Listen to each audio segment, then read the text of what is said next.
Fabulous, what's the scenario remix?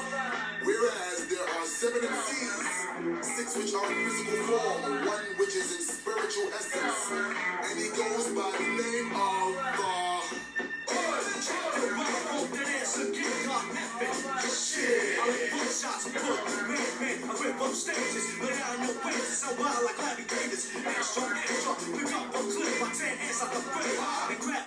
What's going on, my peoples? You are now tuned in to Coltrane Classics, and I am Coltrane, fourth quarter train, or whatever the hell you want to call it. Now today, we're going to be showcasing and breaking down the fabulous Scenario Remix, which was released on March the 13th, 1992, and it was originally released as a B-side to the classic original Scenario. Now I'm going to just go ahead and say this. I'm going to just cut to the chase, get to the shits. This is the best remix in hip-hop history. Without question, in my mind and a lot of people's mind, most hip-hop heads. But for me, this is the best hip-hop remix ever created. And you got an argument there. You can argue with others. The Shut 'Em Down, Public Enemy Shut 'Em Down remix, Pete Rock. I Got You Open remix, Black Moon. The One More Chance remix, the Bad Boy remix, Biggie. Flavor in Your Ear remix, which this may be blasphemy, but I never was really a big fan of the Flavor in the Ear remix. Flavor in Your Ear. I never was a big fan of that. It was cool. It was a cool song. The lyrics, every MC came on point with it, but to me, it was nothing spectacular. Craig Mack had already killed it because it's the same beat. They use the same beat. In my mind as a fan, when I'm hearing the remix, for one, just to start off, I want to hear you change the track up. So they didn't do that here. Same beat. Craig Mack, I already heard him kill it on the original. So I just, comment below if you want to get in my ass about not really feeling the Flavor in Your Ear remix. But that's just how I feel about it. Well, let's move on. Scenario Remix. Now we know the original. My reaction, as I'm sure your reaction was about the original, it blew me away. One of the most, it is arguably a top 5 posse cut of all time. I say arguably, but it's not no argument about that. It's a top 5 posse cut of all time. And it's also arguably a top 5 hip hop song of all time. It's just that monumentous of a song. And we all know about that. So we're going to keep it moving, and we're going to keep it on the Scenario Remix. Now, when I first hear this, the first thing to catch my ear is the soul vibration sample from Kool and the Gang. And we've heard this before. We heard this sample by numerous groups, numerous artists, but really, for the real heads out there, when you hear this, you automatically think of one song, and it's the Scenario Remix. Q-Tip, which in my mind, he still to this day never get his full props that he deserves as a hip-hop producer. Back when I was younger, I used to see on the back of the CD covers, produced by a Tribe Called Quest. Now I'm automatically thinking, since I don't hear too much from Ali, Shaheed Muhammad, I just really always see him playing the background on the DJ tip and all that. I'm thinking that he's the one who was behind the boards and making all these classic beats. But kind of find out it was Q-Tip. And when I found that out, as legendary as an MC as he is for this legendary group, A Tribe Called Quest, when I found out that he was producer behind all these classics that they put out, he automatically became 100 times more legendary as a producer than an MC, just in my eyes. So he doesn't get enough credit, and he took this sample, he freaked the shit out of it, and it's just, it's a monster. We can think of a whole bunch of fancy words. This was a monster. This remix was a goddamn monster. And there's a lot of memorable components that made up this song. One of the most memorable things about this song is the opening verse. Kid Hood. And I'm gonna speak on him and give a quick little backstory on Kid Hood in just a second. But he sets it off. He sets the tone and sets this whole shit off with one of the most memorable debut verses of all time in hip hop. Hood, whose real name is Troy Anthony Hall. When he met Q-Tip, when he first met Q-Tip, this guy didn't even speak to Q-Tip. You know, when you first meet someone, you walk up to him, greet him, shake his hand. He greeted Q-Tip with not a pound, but just rhymes. He just started rhyming automatically off top of the head to Q-Tip. And then every time after that he seen Q-Tip, it was the same thing. He just started rhyming. So I just let you know right there what type of dude he was and what he could have been. And we'll speak on what happened to him and real shortly. So, you know, in the midst of all that, Hood and Q-Tip, they became real close. Fast forward, you know, Hood was cutting a demo. Q-Tip took a liking to him, put him in a booth. This guy goes in the booth, take his shirt off, automatically just take his shirt off. He gets right to the shit. He lays his verse in one take and dips out. And from the energy that he gave on his verse, all those little details that I just named, you know, taking off his shirt in the booth, laying it in one take. You can hear all that energy in his verse every single time that you listen to it. Now, I'm not going to be doing this a lot. What I'm about to do right now, I'm not going to be doing this a lot, but I feel like when we speak about the this legendary song, this legendary remix, and we bring up Hood, a lot of people might not understand why. It was a classic verse, but for people who don't understand how ill this dude was, I'm going to read this verse right now.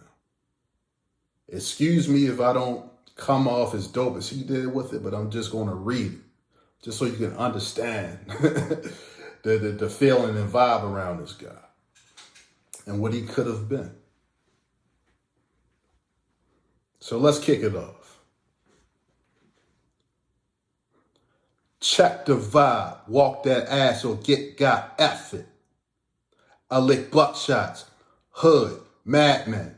I rip up stages. Lay down your wages, I'm wild like Larry Davis.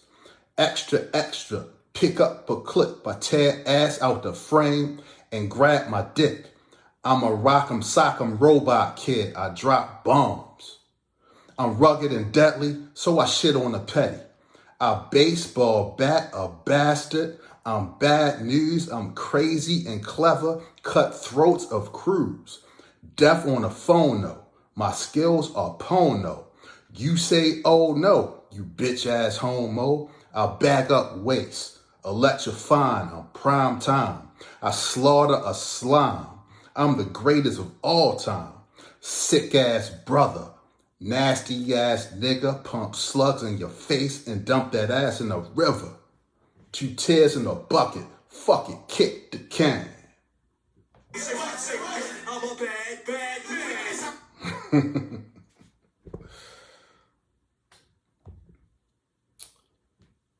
After reading that, if someone walks up to you while you're in the midst of talking about this legendary song and this legendary verse that this guy kicked, and after you finish reading that verse, if they still don't understand the magnitude of it, you have the right and the permission to backhand and backslap whoever doesn't understand that. Whoever doesn't understand why we hold this guy in such a high regard. So Kidhood, the reason that I spoke of him in the past tense a lot when I was describing him in that legendary verse, that legendary opening verse, is because we all know the story. He got shot and killed 3 days late, just 3 days later after he laid that verse. He got shot in front of a group home that he used to stay in Harlem. And just listening to that verse, you just knew. You didn't even have to think twice. You just knew that you was listening to a star MC in the making. But sadly, we just have these tragedy stories that always end this way. It's sad, but more sadly, it's just the way it is, and we get used to this shit by now.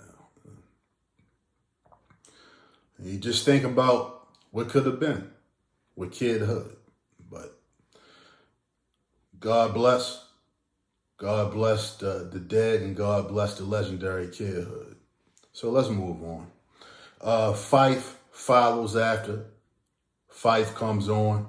And just like Fife and all the rest of the MCs who come on after him throughout the whole song, they kill it. It's an aggression. It's an aggression to the track, and they match the aggression of it. And it seemed that they stepped it up even more. The original scenario is they just ripped that to shreds. And as if you couldn't get any better, that they felt that they sounded like they had something to prove, and they came just super hungry on this and they murdered it. So it is what it is with that. It's a lot of call and response on this track. And that stuck out to me. A lot of call and response. And when I say that, like the call and response style of the ad-libs. See, now that's like kind of a lost art and it's outdated. But back then it was dope as fucking, and really nobody nailed that like leaders of the new school. You hear that style in the original scenario, and you hear the same thing here. Because actually, as classic as all the verses was, I probably remember more of the ad-libs. I probably remember them even more than I do the actual verses themselves. So, they just delivered. All in all, they really made a classic song. Busta Rhymes, he comes last, just like he did on the original. He comes last here, and just on that opening bar. What you gonna do when 92, when we had fun in 91. So there's no need to really recite the rest of the verse. You know how that ends up. He killed the original on the last verse. He destroys this one. Just more of the same shit from Busta. And he would move on and be a solo artist, and the rest is history. He left leaders of the new school, and the rest is history. But all of that, him becoming a superstar and a solo artist, all of that just came off the heels of these two performances, the Scenario original and the remix.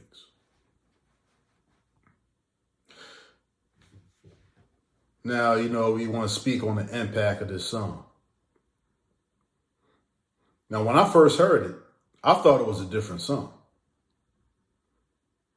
I mean, I thought it had nothing to do with Scenario at all. I just thought it was a completely different song. They had another joint with LONS. And that's just how night and day it was with the remix compared to the original. It stood alone. The remix just stood alone. If I can just wrap it all up in a nutshell. It was his own song, his own entity. That's just how classic it was. An instant classic. From then to now, all the way up until now. This was released in 92, so it's roughly almost 30 years later. And if you hear this and it comes on in the mix, you're going to automatically stop what you're doing. It's one of those songs that I like to say it has the oh shit factor. Where you just hear it, and you just automatically, anytime it comes on, like you just want to stop in your tracks and go, oh shit. And it's going to automatically take you back to the time when you first heard it. So it's nothing really left to say about this song. The only thing that I can say is you're going to be hard pressed to find anyone, any hip hop head. You're going to be hard pressed to find any one of them that's going to say that this song is less than the number one, the top hip hop remix ever made. And that's that. It's nothing pretty here. It just is what it is. The best hip hop remix ever made. Now, that's my breakdown. And that's my dedication to the Scenario remix. And this is the first installment of me breaking down classics and just reliving my first reaction to them. I can't say that this is a reaction video because that would just be faking it. This is not my first time hearing this song. It's probably my 36 millionth time hearing this song. But I want to relive what my real-time reaction was when I heard it. So with these joints that I want to just break down, and I want to call this segment Coltrane Classics. I'd like for y'all to take a trip down memory lane with me. And I hope y'all continue to take it with me because we're going to keep on breaking down the classics. That's what we're going to do here. Now we're going to wrap it up, and I'm going to leave you with these words that I always leave you with. Be true to self. Do yourself. And we out this bitch.